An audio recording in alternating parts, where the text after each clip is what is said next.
Today I'm going to show you how to evaluate a company using Skaffold. First of all, we'll search for a company, in this case Fortescue Metal Group. The first screen that comes up is Skaffold's General Info screen. We give a verdict for every single company. Hover your mouse over each of the verdicts to read more about them. The next thing to look at is the earnings and dividends for the company.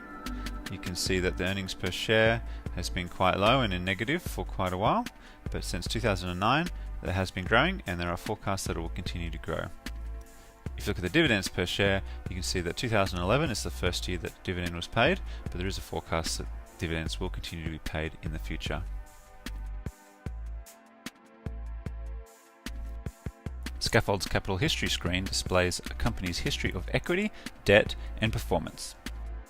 Attractive businesses are able to produce rising profits, represented by the green line, without the need for debt, represented by the red column, or dilutive capital raisings, represented by the grey column.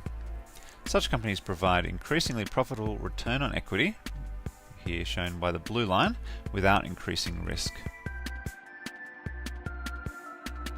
Next we will look at the cash flow for the company.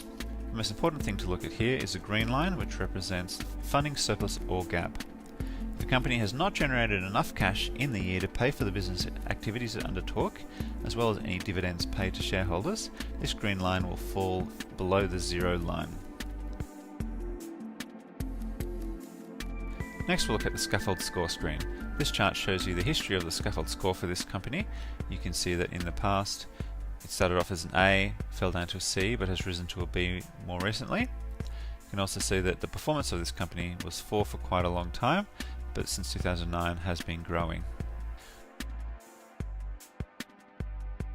Lastly, we'll look at the Scaffold Line. The Scaffold Line shows you a graph of the share price over time, and graphed against that you can see Scaffold's intrinsic value. You can see up until 2009 the company had little to no intrinsic value, but from here on it has been growing, and the forecast is that it will continue to grow in the future. You can see here as well that because there is a gap between the current share price and the estimated intrinsic value, that this company offers a discount to that intrinsic value. Let's contrast this company to another company. We might have a look at the ANZ. You can see the ANZ is an A2 company. That is highlighted by the bright green colour of the graph. You can see that there is as well a small discount to the intrinsic value.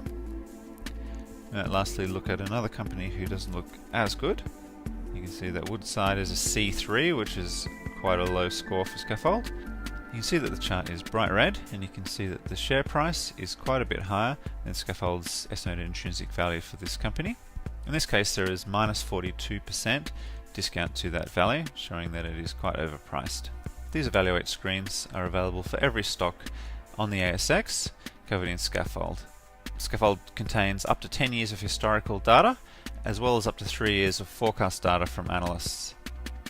You can use this information to get a really good and clear picture of the history and story of each company.